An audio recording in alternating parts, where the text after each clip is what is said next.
नमस्कार विद्यार्थियों, वेदांत क्लासेज की लाइव और ऑफलाइन क्लासेज में आप सभी का हार्दिक स्वागत व अभिनंदन। विद्यार्थियों, हम चर्चा कर रहे थे संधि टॉपिक के ऊपर। और संधि के जो भेद होते हैं वो तीन होते हैं: स्वर संधि, व्यंजन संधि और विसर्ग संधि। उसमें से हमने स्वर संधि के ऊपर चर्चा कर ली थी और आज जो चर्चा करेंगे वो व्यंजन संधि की चर्चा करेंगे।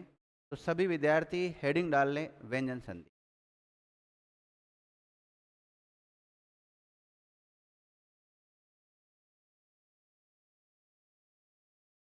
संधि के तीन भेद होते हैं और तीन में जैसे सबसे पहले तो हमने पढ़ा था स्वर संधि के बारे में पढ़ा था, स्वर संधि के बारे में। और स्वर संधि में होता क्या था कि स्वर के बाद में क्या आते थे? स्वर ही आते थे। और इन स्वरों में जो परिवर्तन होता था, जो विकार होता था, उस परिवर्तन को ही क्या कहते हैं? हम स्वर संधि कहते थे। इसी प्रकार दूसरा संधि का जो भेद है वो कौन सा है? व्यंजन संधि है। व्यंजन संधि। अब व्यंजन संधि में जो परिवर्तन होगा, जो विकार होगा, वो किस में होगा? व्यंजन में ही होगा। इसी प्रकार एक और संधि होती है जिसका नाम है विसर्ग संधि। कौन सी? विसर्ग संधि। विसर्ग संधि। अब जब विसर्ग संधि तो बाद में पढ़ेंगे हम, पहले कौन सी आ रही है? व्यंजन संधि आ रही। व्यंजन में क्या होता है? अगर प्लस के पहले व्यंजन है तो बाद में कोई स्वर आ जाता है, और अगर पहले स्वर आ गया तो बाद में क्या आएगा? व्यंजन आएगा। और कई बार ऐसा होता है कि दोनों तरफ ही क्या आ जाते हैं? व्यंजन आ जाते हैं। लेकिन इसमें जो ध्यान रखने वाली बात है तो परिवर्तन जो होगा वो व्यंजन में होगा। इसमें होगा व्यंजन में परिवर्तन होगा। इस बिंदु को ध्यान रखना होता है बस के। और साथ ही में जब हम वर्ण विचार टॉपिक पढ़ते हैं तो वर्ण दो प्रकार के होते हैं, एक तो स्वर होता है, एक व्यंजन होता है।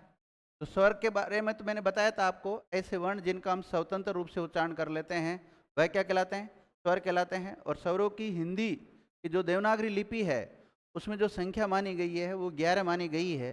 अ, आ, ई, उ, री, ए, ऐ, ओ, औ, ये 11 स्वर होते हैं। लेकिन व्यंजन संधि पढ़ने से पहले आपको व्यंजन की नॉलेज होनी चाहिए। और व्यंजन संधि में व्यंजन अगर नहीं आते आपको तो ये मान के चलना व्यंजन संधि नहीं सीख पाओ। केवल नियम रटने से कुछ भी नहीं होगा। तो व्यंजन के बारे में नॉलेज होनी चाहिए। आप सभी ने व्यंजन संधि हेडिंग डाल लिया। व्यंजन संधि की मैंने डेफिनेशन आपको पहले ही लिखा दी थी।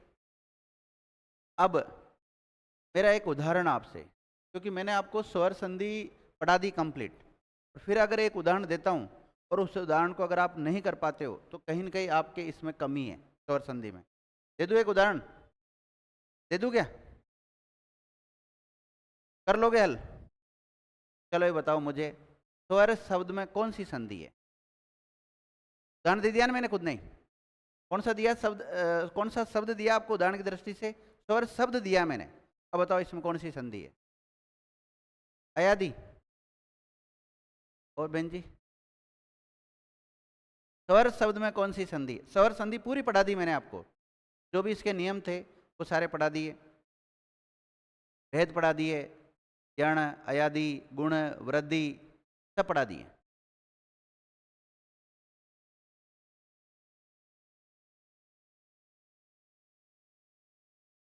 पानी की बोतल नहीं आता? किसी को भी नहीं आ रहा?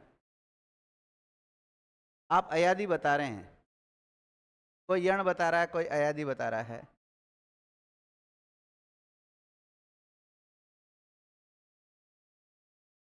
सुधन अर होता है। क्या होता है? सुधन अर होता है।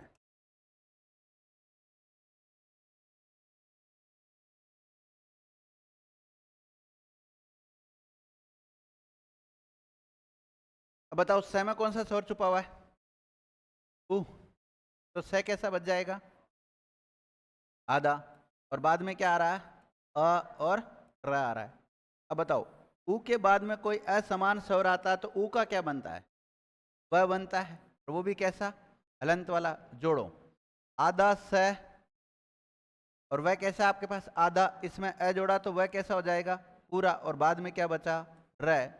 शब्द क्या बन जाएगा? स्वर। यण संधि का उदाहरण है। क्या है? यण संधि का उदाहरण। ऐसे तो होता है, कई बार हम पूरी संधि पढ़ लेते हैं और एग्जामिनर दे देता है कि संधि शब्द में कौन सी संधि है, कौन सी संधि शब्द में कौन सी संधि, या फिर स्वर शब्द में कौन सी संधि है, या व्यंजन शब्द में कौन सी संधि है। संधि ये हमने क्या किया बताओ, ये कौन सा रूप कहलाता है, संधि या संधि विच्छेद। जैसे आपने ये स्वर लिखा है तो ये तो संधि युक्त शब्द है, ये तो कैसा हो गया, संधि युक्त शब्द हो गया, लेकिन ये संधि विच्छेद हो गया है, क्या हो गया, संधि विच्छेद हो गया। अब संधि विच्छेद जो हुआ ये तो अब मेरा एक और सवाल ये आता है कि विच्छेद शब्द में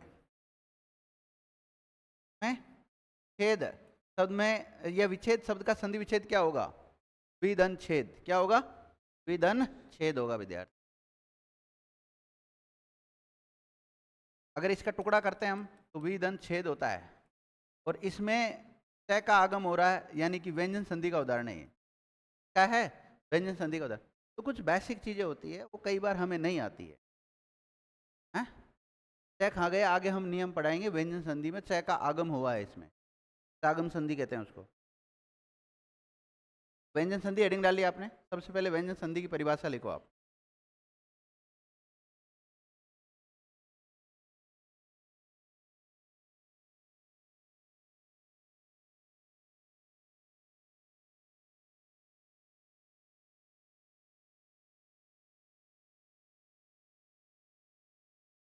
परिभाषा लिखो, परिभाषा में लिखो, व्यंजन के बाद में, व्यंजन के बाद में व्यंजन ऑब्लिक स्वर, व्यंजन अथवा स्वर आता है तो व्यंजन में जो परिवर्तन होता है, व्यंजन में जो परिवर्तन होता है, व्यंजन में जो परिवर्तन होता है उसे व्यंजन संधि कहते हैं। इसे क्या कहते हैं, व्यंजन संधि कहते हैं। और इसको शॉर्ट में ऐसे लिख लेना, व्यंजन प्लस स्वर हो सकता है,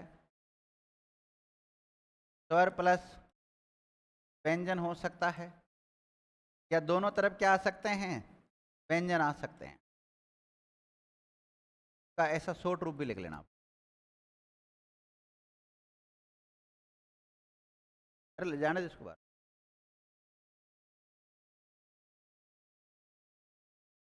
रहने बाहर रहने दो उसको, ठीक आ जा।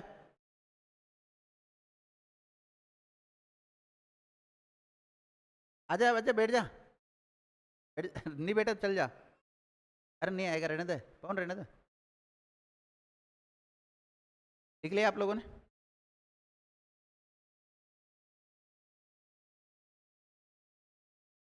चलो।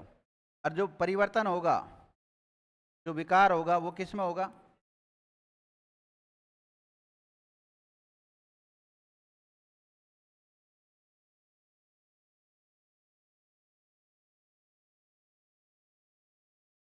लिख लिया।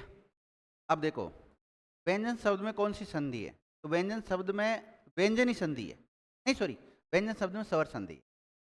मैं सोच कैसे, वी प्लस अंज, देखो व्यंजन शब्द का संधि विच्छेद वी प्लस अंजन होता है, क्या होता है, वी प्लस अंजन।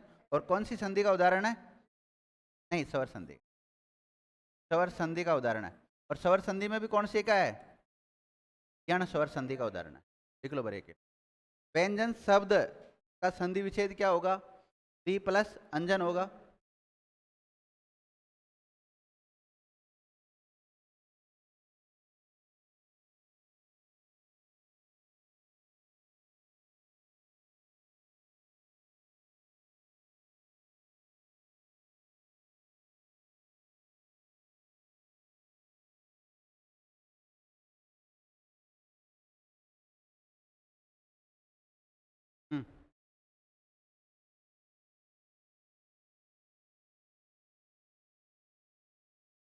को अलग करूं कैसे,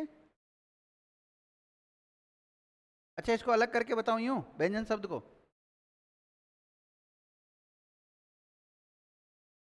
देखो प्लस अंजन शब्द होता है, बी में कौन सा स्वर छुपा हुआ है? छोटा कि बड़ा? तो वह कैसा बचेगा? हलंत वाला। बाद में अंजन आ रहा है, ई का क्या बनेगा बोलो? ये बनेगा हलंत वाला। अब जोड़ते हैं, आधा वह, ये हलंत वाला में अ जुड़ा तो ये पूरा हो जाएगा, इसके ऊपर अनुस्वार है तो इसके ऊपर भी आ जाएगा अनुस्वार। पीछे क्या बचा? ज और न। शब्द क्या बन जाएगा? व्यंजन शब्द बन, क्या बन जाएगा? व्यंजन शब्द बन।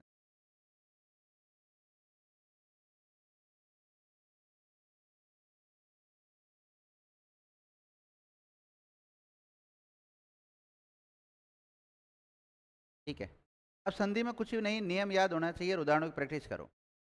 तो कुछ नियम है, वो नियम मैं बता देता हूँ।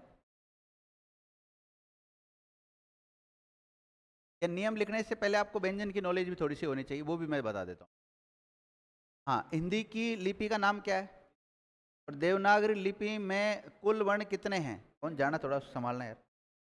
या तो लिया उसको या फिर उधर लेके बैठ या तो हंसराज या गोलू के खिला ही घूम रहा है। अंदर आ जाओ तो लिया, रोड पे चला जाओ।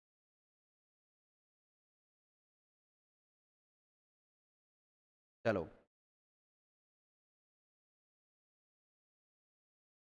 33 व्यंजन होते हैं। कितने होते हैं? 33। 33 व्यंजन, जैसे सबसे पहले क वर्ग आता है। फिर बता रहा हूँ, एक बार एक दिन पहले बता दिया था मैंने इनके बारे में। क वर्ग में कौन कौन से आएंगे? क, ख, ग, ह और अंग, 5 वर्ण आते हैं। च वर्ग में कौन से आते हैं? च, छ, ज, ह,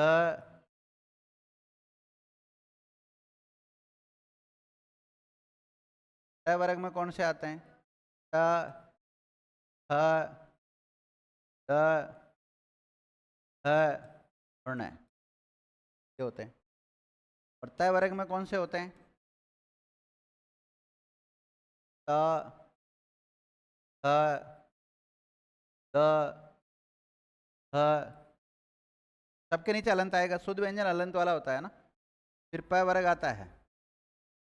प वर्ग में कौन से आते हैं?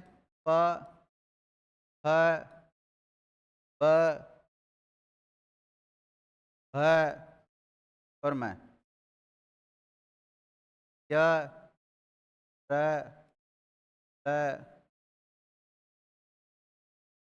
छ, छ, छ, ये होते हैं ना।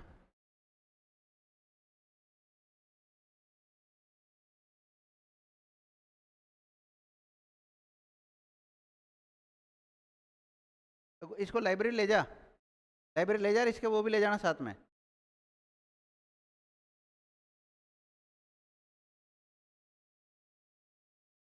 आजा आजा आजा आजा आजा, चला आजा, आजा आजा।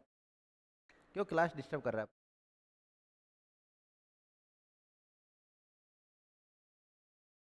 ठीक है, तू जा।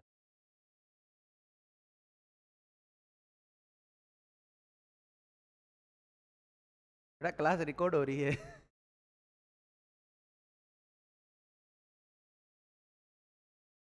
अब देखो ना, ये ये हो गए 33 व्यंजन, हो गए ना 33। इन सबको बोलते हैं हम स्पर्श व्यंजन। क्या बोलते हैं? इसको बोलते हैं हम उष्म व्यंजन। सॉरी सॉरी सॉरी सॉरी, इसको बोलते हैं अंतस्थ। क्या बोलते हैं? अंतस्थ। और इनको बोलते हैं उष्म व्यंजन। तो उष्म की जो संख्या है वो 4 होती है, और अंतस्थ की है वो 4 होती है, और स्पर्श की संख्या कितनी हो जाती है? 25 व्यंजन। इसी प्रकार देखो, सभी वर्गों का पहला वर्ण कौन सा होता है? क, च, ट, त, प। सभी वर्गों का दूसरा वर्ण बोलो रे, ख, छ, ट, त, प। सभी वर्गों का तीसरा वर्ण ग जड़ दब सभी वर्गों का चौथा वर्ण घ जड़ दब, और सभी वर्गों का पांचवा वर्ण अंग यण न म। इस प्रकार से ये पूरी टेबल आपको याद होनी चाहिए। अब देखिए, ये क वर्ग का चौथा वर्ण कौन सा होता है? क वर्ग का चौथा वर्ण घ, और ट वर्ग का तीसरा, ट वर्ग का तीसरा ड होता है, ट वर्ग का पांचवा न होता है। तो ये इसके बारे में एक बेसिक जानकारी आपको होनी चाहिए। लिख लो अगर जिन्होंने नहीं लिख रखे हैं। और संयुक्त वर्ण कितने होते हैं? लास्ट वाला बंदा, चार। कौन कौन से होते हैं? हाँ, त्रिस है। हाँ, यानी कि चार होते हैं। देखो, एक तो होता है अक्षय क्षत्रिय वाला जिसमें लिखते हैं हम, और इसका निर्माण होता है क और स से मिलकर। और एक होता है त्रय, इसका निर्माण होता है त और र से मिलकर। एक होता है जिसको हम विज्ञान में यूज लेते हैं, ज्ञान लिखते हैं, तो वो ज्ञान नहीं होता, वो ज्ञान होता है। वैसे शुद्ध उच्चारण इसका क्या है? जय। और वैसे गे बोल सकते हो आप समझने के लिए, बाकी शुद्ध उच्चारण इसका जय ही है। और इसमें एक तो ज और अ मिला हुआ रहता है। क्या मिला रहता है? ज और अ मिला हुआ रहता है। इसके अलावा एक और होता है श्रीमान में जो लिखते हैं ना अपन श्रय, ये तो इसमें आता है शंकर वाला स अलंत वाला और र, श्रय बनता है। क्या बनता है? श्रय बनता है। ये चार संयुक्त वर्ण होते हैं। हालांकि ऐसी बात नहीं, इनके अलावा भी संयुक्त वर्ण होते हैं, लेकिन मुख्य रूप से ये चार है। ठीक है, अब आ जाता हूं मैं नियमों पे। जैसे हमने स्वर संधि के नियम लिखे थे, फिर उनको उदाहरण करे थे ना। जैसे अण संधि का नियम लिखा, ई के बाद में अगर कोई असमान स्वर आता है तो ई का क्या बनता है? ए बनता है। इसी प्रकार व्यंजन में भी क्या होते हैं? नियम होते हैं।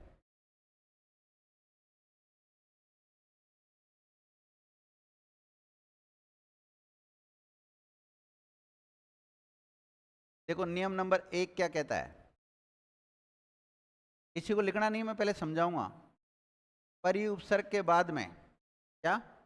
परि उपसर्ग के बाद में त्रि धातु से शुरू होने वाला कोई सा भी शब्द आ जाए, क्या आप इसको समझ सकते हैं? कैसे शुरू होने वाला? किससे? कैसे शुरू होने वाला। कैसे शुरू होने का मतलब है कि कै, का, कु, के, कई, कोई सी मात्रा लगी हुई सकती है, लेकिन इन सब का निर्माण होता किससे है? कैसे ही होता है। तो इसलिए हमने क्या लिखा है यहाँ पे? क्रि धातु लिखा है। जैसे माना कि हमने लिखा कमल, हमने लिखा कुमार, हमने लिखा कोम, ये सारे शब्द कैसे शुरू हो रहे हैं? हो रहे कि नहीं हो रहे? मात्राएं अलग अलग आ रही बस क्या में। तो ऐसे मतलब ये सब क्रि धातु के बने हुए शब्द है। इससे बने हैं सब? क्रि धातु से बने। क्रि धातु से इन शब्दों की शुरुआत हो रही है। तो अगर परि उपसर्ग के बाद में क्रि धातु से बना हुआ कोई शब्द आ जाता है, तो इस दोनों के बीच में, परि और क्रि धातु के बीच में, यानी कै के बीच में षटकोण वाला जो स होता है ना, जिसको हम मूर्धन्य स कहते हैं, उसका आगम हो जाता है। मतलब वो बीच में आ जाता है इन दोनों के बीच में। कौन सा वाला स? 3 स होते हैं ना। अभी जस्ट थोड़ी देर पहले आपने लिखा है, 3 स लिखे होंगे यहाँ पे। ये सलजम वाला स, षटकोण वाला स और सड़क वाला स, इसको बोलते हैं मूर्धन्य स। सॉरी, इसको बोलते हैं तालव्य स। क्या बोलते हैं? तालव्य स। तालव्य स इसलिए कहते हैं इसको शंकर वाले को, इसका उच्चारण तालवा से होता है इसलिए, और इसका उच्चारण मुर्दा से होता है इसलिए इसको कौन सा स कहते हैं? मूर्धन्य। और इस सड़क वाले स का उच्चारण दांतों से होता है इसलिए इसको दंते स कहते हैं। कभी गलती से मैं बोल दूं मूर्धन्य स, तो उसका मतलब क्या समझना आपको? षटकोण वाले स की बात कर रहे हैं। अगर मैं बोलूं तालव्य स, तो उस संदर्भ में आपको क्या समझना है? कि शंकर वाला या सलजम वाला जिसको आप बोलते हो उसकी बात कर रहे हैं। और सड़क वाला या सपेरा वाला जो स होता है, इसका मतलब होता है दंते स। क्या होता है? दंते स होता है। तो नियम नंबर 1 तो ये कहता है कि परि उपसर्ग के बाद में क्रि धातु से शुरू होने वाला कोई सा भी शब्द आ जाता है तो दोनों के बीच में किसका आगम हो जाता है? षटकोण वाले स का आगम हो जाता है, मूर्धन्य स का आगम हो जाता है। इसलिए इस नियम को हम नाम दे देते हैं सागम संधि। क्या नाम देते हैं? देखो, इस शब्द से स्पष्ट हो रहा है, इस शब्द से स्पष्ट हो रहा है कि स के बाद में, स में क्या जुड़ा हुआ है? आगम। क्या जुड़ा हुआ है? आगम जुड़ा हुआ है। मतलब स आया है इसमें, आया ना। मैंने कहा ना परि उपसर्ग के बाद में क्रि धातु से शुरू होने वाला कोई सा भी शब्द आता है तो इन दोनों के बीच में षटकोण वाले स का आगम हो जाता है। एक उदाहरण लिखाता हूं मैं इसको आपको।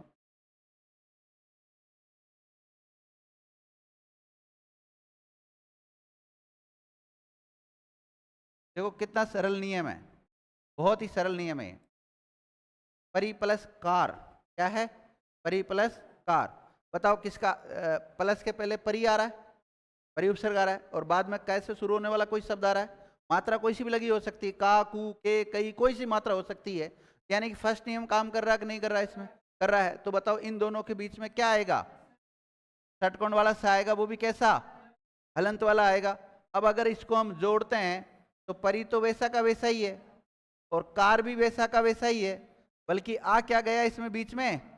स आ गया, षटकोण वाला स। तो परिष्कार शब्द बन गया ना। आपसे पूछा जाए तो परिष्कार शब्द का संधि विच्छेद क्या होगा? परी प्लस कार होगा। क्या होगा? परी प्लस कार।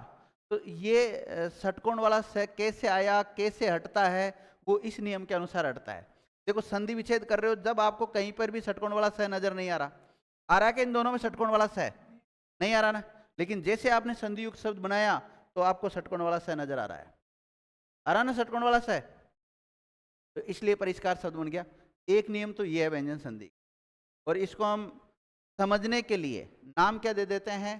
सागम संधि बोल देते हैं। इसको क्या बोल देते हैं? सागम संधि बोल देते हैं। हालांकि ये याद करने की कोई जरूरत नहीं, ये तो व्यंजन संधि का एक नियम है कहने का मतलब। अगर हम अगले नियम की बात करें तो अगला नियम यह है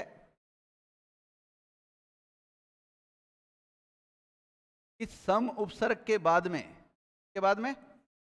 सम उपसर्ग के बाद में क्री धातु से बना हुआ कोई शब्द आ जाता है। लिखना कुछ नहीं, मैं लिखा दूंगा तीनों नियम, 3 नियम एक साथ लिखाऊंगा मैं आपको, और फिर प्रैक्टिस भी तीनों की एक साथ कराऊंगा।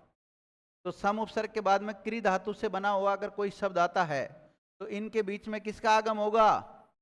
सड़क वाले स का। किसका? सड़क वाले स, जिसे हम दंते स कहते हैं। क्या कहते हैं? दंते स कहते हैं।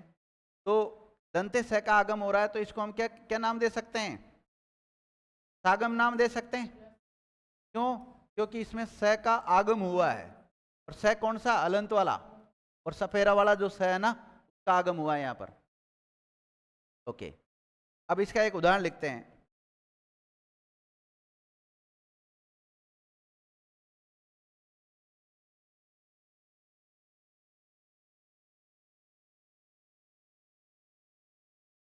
सम प्लस कार, क्या लिखेंगे? सम प्लस कार। तो देखो बताओ किसका आगम होगा दोनों के बीच में? वो भी कैसा? सड़क वाला। जोड़ो, स तो ऐसा कैसा ही है, मैं कैसा आपके पास? हलंत वाला है, और ये स कैसा है?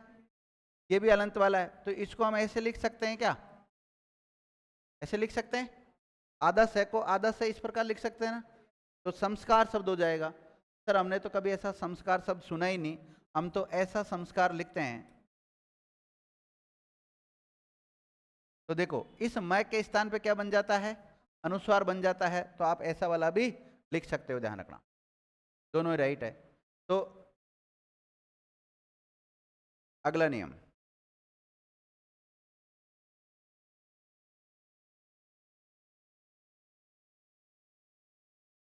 देखो प्लस के पहले कोई स्वर हो, प्लस के पहले कोई स्वर हो, और प्लस के बाद में यदि छ व्यंजन आ जाए। कौन सा व्यंजन? छ छतरी वाला होता है ना, छ छतरी वाला आ जाए, तो इन दोनों के बीच में च का आगम हो जाता है। तो इस संधि को नाम क्या दे सकते हैं हम? सागम संधि नाम दे सकते हैं। क्यों दिया? क्योंकि इसमें च का क्या हुआ है? आगम हुआ है। कौन सा स्वर आया है, कौन सा व्यंजन आया है? च का आगम हो गया, इसलिए इसको चागम नाम दे दिया। एक उदाहरण लिखते हैं इसका, अभी बता देता हूं मैं।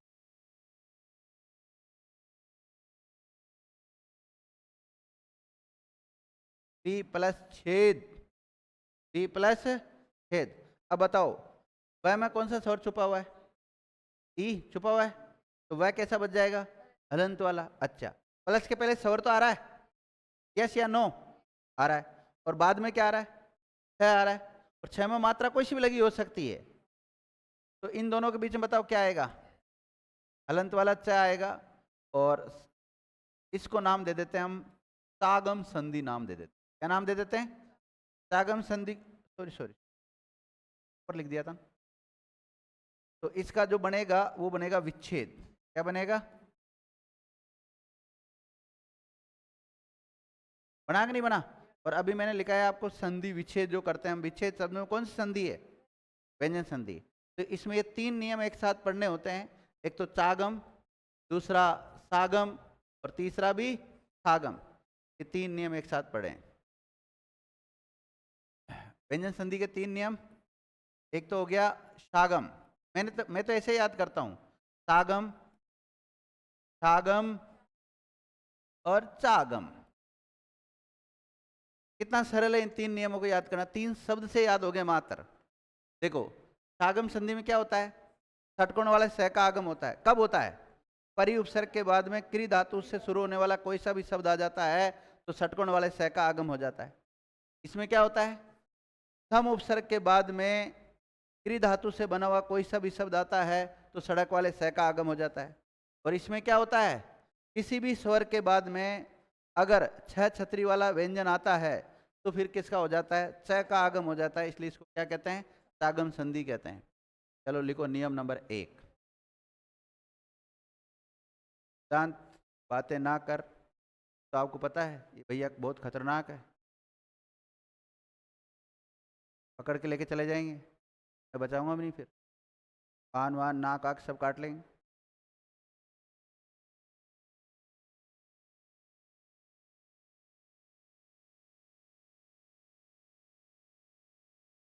नियम नंबर 1 लिखो। देखिए, परि उपसर्ग के बाद में, परि उपसर्ग के बाद में, परि उपसर्ग के बाद में यदि क्री धातु से, क्री धातु से शुरू होने वाला कोई सा भी शब्द आता है, कोई सा भी शब्द आता है तो क्री धातु से शुरू होने वाला कोई सा भी शब्द आता है तो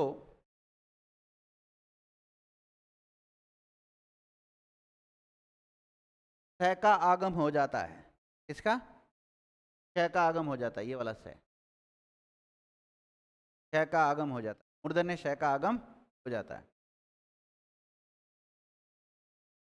मूर्धन्य स का आगम हो जाता है।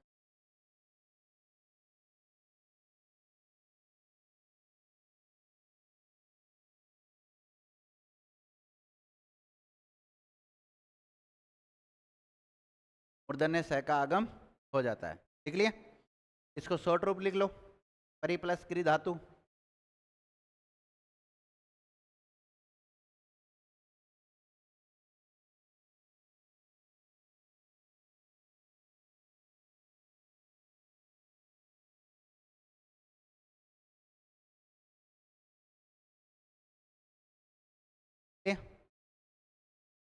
शॉर्ट रूप लिख के ये उदाहरण भी लिख लेना।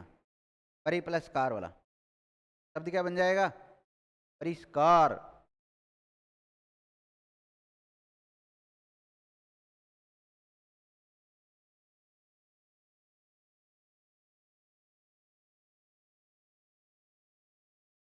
सभी ने उतार लिया? ओके,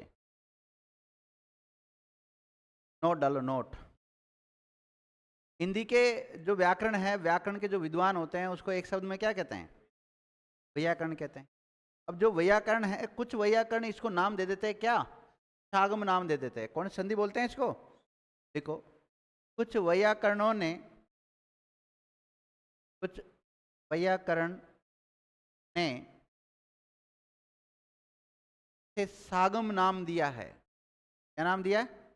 सागम। षटकोण वाला स लिखना सागम में। क्या नाम दिया है? सागम नाम दिया है। हाँ पवन, ये बता, सागम शब्द में कौन सी संधि हो रही है? देखो, परि प्लस छेद, सॉरी, परि प्लस परि के बाद में क्री धातु से शुरू होने वाला आता है तो स का आगम होता है। मैंने एक उदाहरण लिखा दिया आपको। परिप्लसकार परिष्कार शब्द बन गया। अब मेरा सवाल ये है कि जो सागम शब्द आपने लिखा है, इसका संधि विच्छेद आपने कर रखे हैं, तो स प्लस आगम, तो कौन सी संधि का नियम काम कर रहा है? हैं? संयोग है, संधि नहीं है? आप बताओ भाई, कौन सी संधि है? सागम शब्द में कौन सी संधि है? सागम शब्द में कौन सी संधि है? दीर्घ हो सकती। दीर्घ कैसे हो सकती?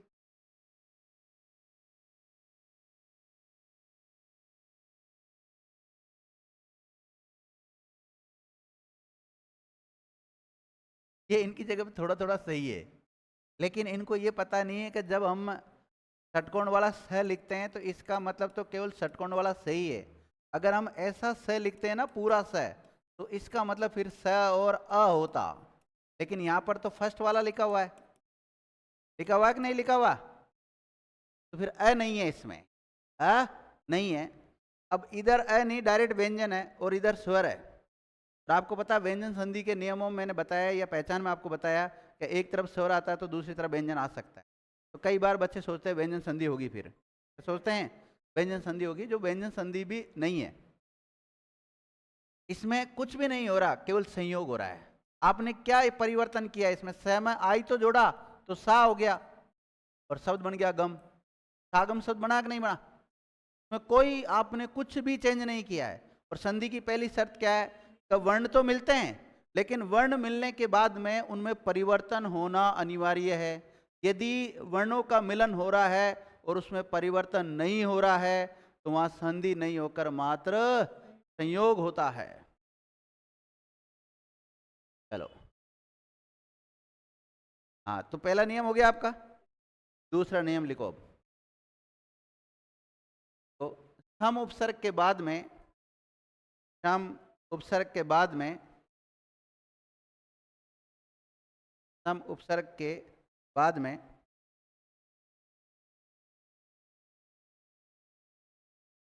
सम उपसर्ग के बाद में यदि क्री धातु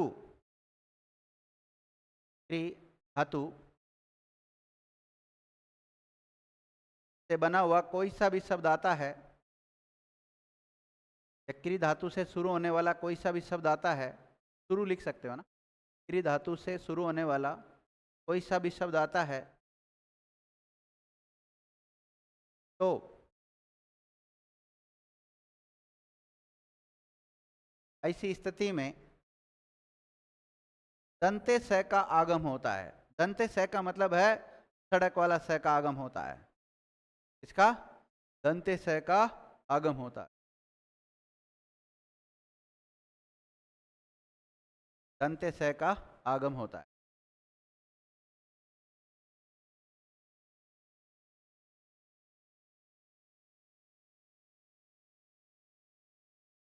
देख लिए दंते स का आगम होता है।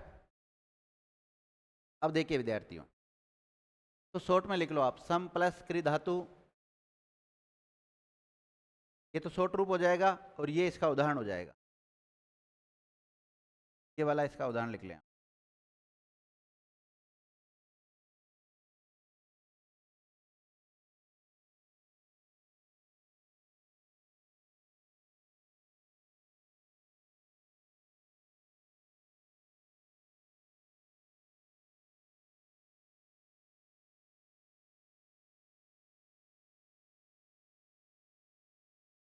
या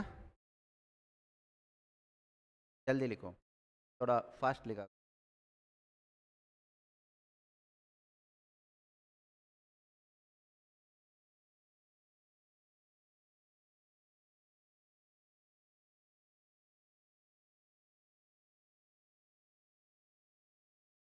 लिख लिया? अब इसको कुछ वैयाकरण क्या नाम देंगे? शागम संधि कहते हैं। कुछ वैयाकरण इसे शागम संधि नाम देते हैं। क्या नाम देते हैं? शागम संधि नाम देते हैं। शागम संधि नाम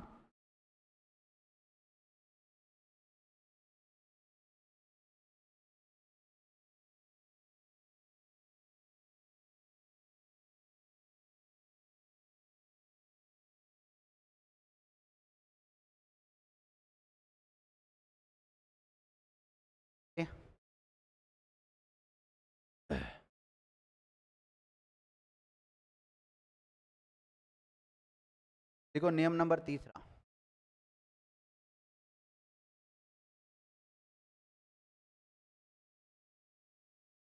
देखो किसी भी स्वर के बाद में, किसी भी स्वर के बाद में यदि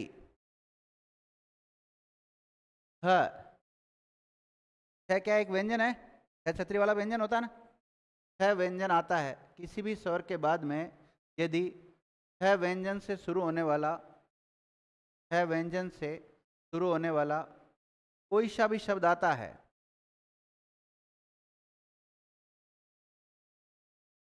तो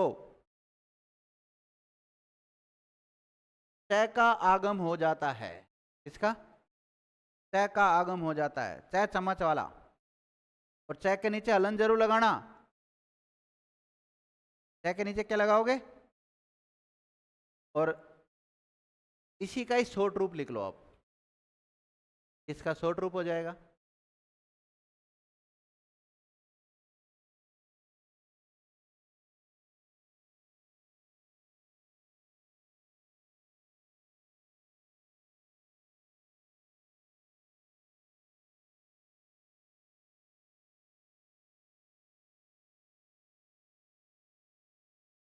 लिया। अब देखो का एक उदाहरण लिख लो, ये वाला, ये उसका उदाहरण बन जाएगा। टी प्लस छेद, विच्छेद शब्द बन जाएगा, प्लस छेद विच्छेद।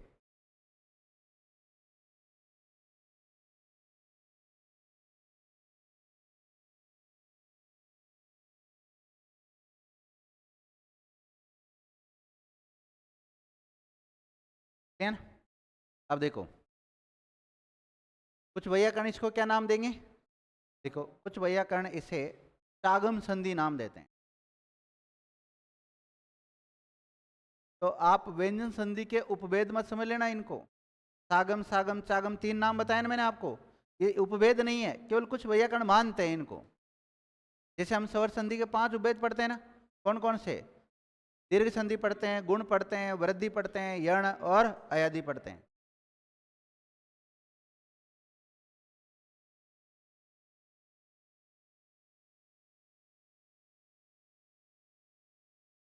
अब मैं कुछ उदाहरण है वो आपको दे देता हूं। आप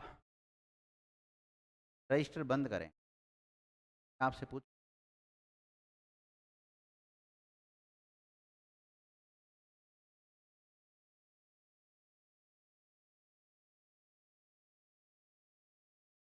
तीन नियम लिखाया मैंने आपको, एक तो परि उपसर्ग वाला लिखाया, एक सम उपसर्ग वाला लिखाया है, और एक स्वर के बाद में अगर छ आता है तो वो वाला नियम लिखा, सागम सागम और चागम। बताओ इसमें कौन सा नियम काम कर रहा है? पहला, पहला नियम काम नहीं कर रहा, क्यों, परि आ रहा है, नहीं परि तो परि उपसर्ग तो आ रहा ना, उसके बाद में क्री धातु से शुरू होने वाला नहीं आ रहा, छ आ रहा है, तो इसमें तीसरा नियम काम करेगा। तीसरा नियम काम करेगा तो हम क्या लाएंगे बीच में, क्या लेके आएंगे, तो शब्द क्या बन जाएगा, सरल ही ना इसको तो करना, देख लो परि प्लस छेद परिच्छेद। मैं केवल चेक करना चाह रहा था आपको याद है कि नहीं, कहीं परी को रटके तो बैठ नहीं बैठ गया आप।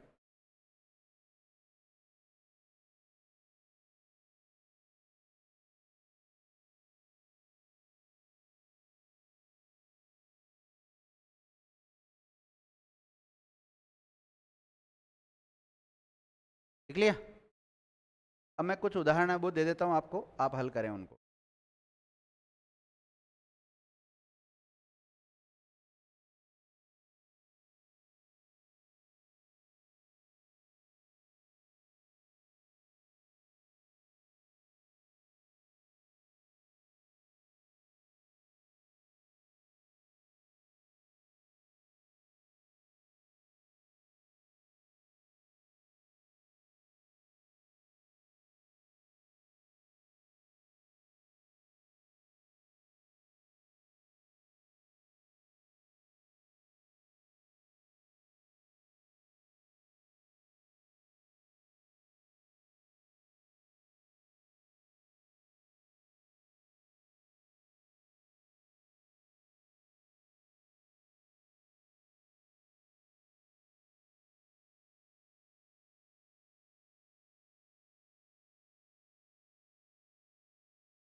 करो इनको हल। पहले उदाहरण लिख लेना, मैं आगे और उदाहरण लिखा दूंगा।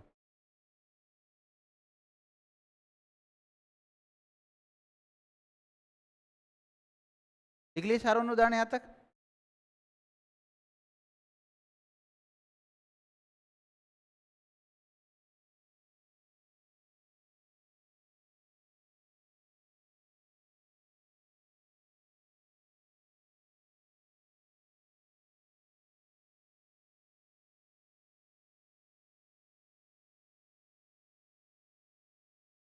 ताला है।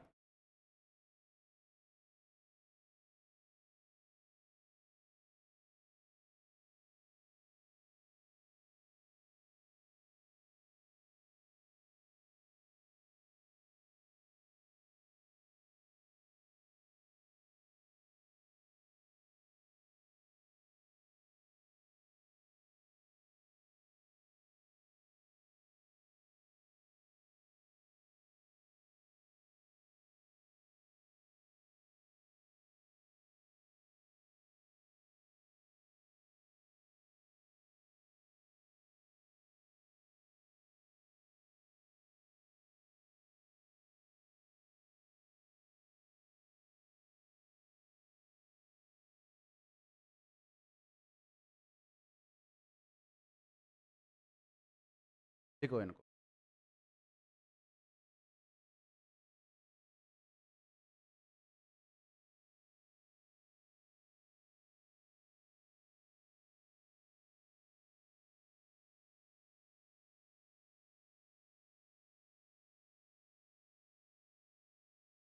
हेडमो लिख लिए सारे? जल्दी लिखो।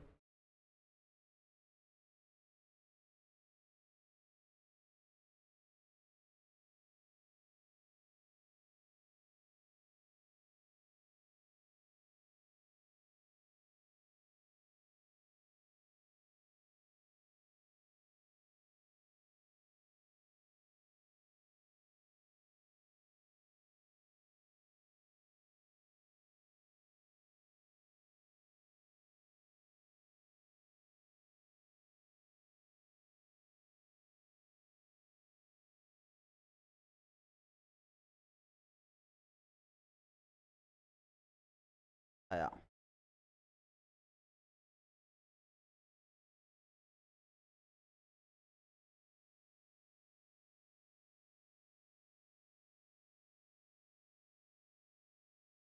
परी प्लस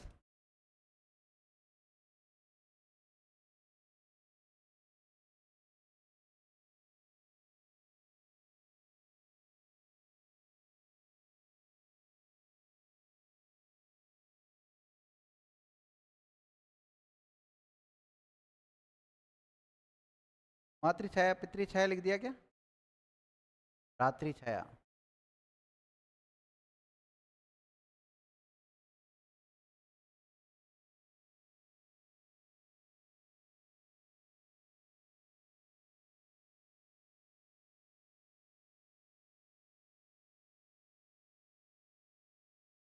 उत प्लस शोषण, नहीं ये भी नहीं आएगा।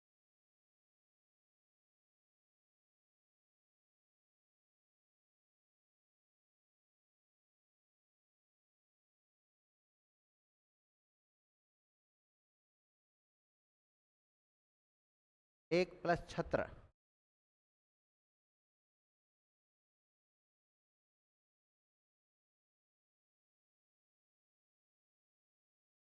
एक प्लस छत्र।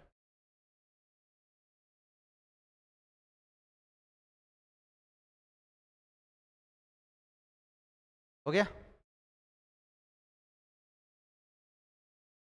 देखो इनको हल करना बहुत ही सरल है। कुछ नहीं करना, किसी में चय जोड़ना है, किसी में षटकोण वाला शहर, किसी में सड़क वाला शहर जोड़ना है।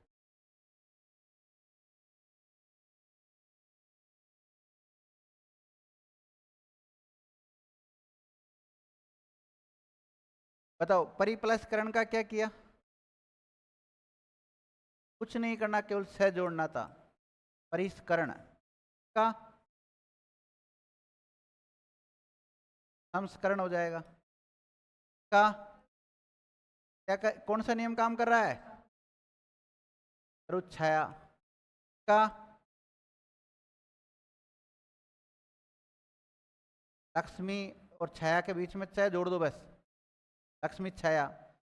का लक्ष्मी को ही श्री कहते हैं, ध्यान रखना। लक्ष्मी की जो छाया है उसी को क्या कहते हैं? लक्ष्मी छाया।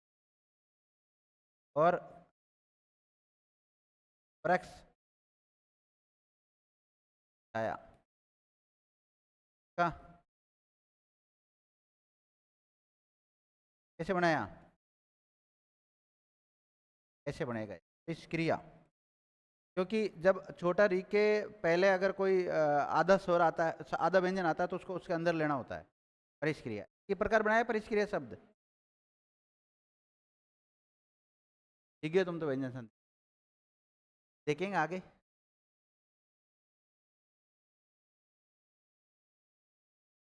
हाँ तो सरल सरल नियम लिखा है इसलिए ऐसी बात नहीं है। आप देखो स्वर संधि का नियम याद कर लेना, 14 नियम लिखाए थे मैंने और 3 नियम आज लिखाए हैं। 14 और 3 कितने हो गए? 17 नियम हो गए। कल 17 नियम पूछूंगा एक एक विद्यार्थी से आते ही।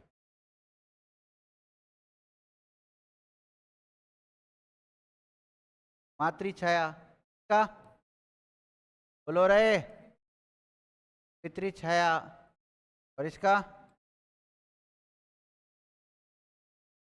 परिष्कर्ता और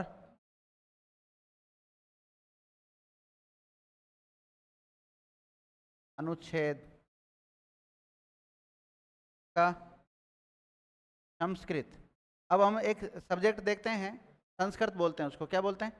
जो कि गलत है ना, क्या बोला करो उसको? देखो मैं है, मैं का अनुस्वार बनाया आपने और स तो ही है, और ये क में री की मात्रा जुड़ती है तो क्री होता है, क्रय नहीं होता, वो क्या होता है? क्री। तो संस्कृत होता है, क्या होता है? संस्कृत। कई बार मैं उच्चारित करता हूँ संस्कृत, बच्चे हंसते हैं मन ही मन में और एक दूसरे को टल्ला देते हैं, सर क्या बोल रहे हैं, ऐसे और बोलते बेटे। तो पता है मुझे तुम क्या मूवमेंट करते हो जो। संस्कृति क्या होता है? संस्कृति। इसका क्या बनाया? देखो सीवत छाया, क्या जोड़ना है? हैं? शिव के अंतर्गत स्वर नहीं है।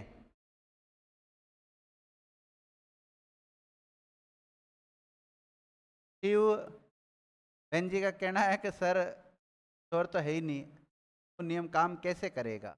वह में कौन सा स्वर छुपा हुआ है और वह कैसा है? हो गया ना अपना काम। तो प्लस के पहले स्वर आ रहा है, बाद में छह आ रहा है, तो कुछ नहीं करना, इन दोनों के बीच में क्या आ जाएगा? छह आ जाएगा। तो शब्द क्या बन जाएगा? शिवत छाया। नहीं है ना? अगला बोलो। तो हो गया, का परिष्कृत हो जाएगा, षटकोण वाला स कर दो, परिष्कृत। इसका प्रतिच्छाया और इसका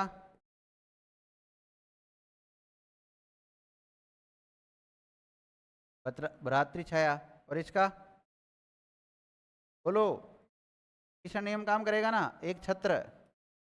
जब ये कभी लिखो ना आप, एक छत्र राज किया, एक छत्र में च जरूर लिखना। जैसे एग्जाम में कई बार शुद्ध वाक्य देते हैं या शुद्ध शब्द देते हैं, उसमें कौन सा शुद्ध है कौन सा, तो आप सोचोगे यार च थोड़ी आएगा, एक छत्र में तो एक और छत्री होता है, च थोड़ी होता है। लेकिन होता है ना नियम के अनुसार, तो शुद्ध शब्द यहाँ से सीखते हैं हम। ठीक है, ये सारे जो 3 नियम लिखाए थे मैंने आपको, तीनों नियमों के उदाहरण आपने कर लिए। पहला नियम कौन सा लिखाया था? सागम का। सागम का नियम क्या है बहन जी बोलो? हाँ, परी प्लस क्री धातु से शुरू होने वाला कोई सा भी शब्द आ जाता है तो उसको हम क्या बोलते हैं? सागम कहते हैं। सागम का नियम सम प्लस कोई सा भी क्री धातु से शुरू होने वाला शब्द आ जाए। हाँ, बीच वाला बंधु मनोज क्या नाम है? सागम कौन सा व्यंजन? छह व्यंजन हो, यानी कि पहले कोई सा भी स्वर हो और बाद में छ व्यंजन आ जाए तो क्या बन जाएगा, च का आगम हो जाता है, इसलिए इसको चागम कह देते हैं। इसमें च का आगम होता है और इसमें सड़क वाला स का आगम होता है और इसमें षटकोण वाले स का आगम होता है। ये नियम थे, 3 नियम थे, तीनों उदाहरण हमने कर लिए और आज की क्लास को यहीं विराम देते हैं।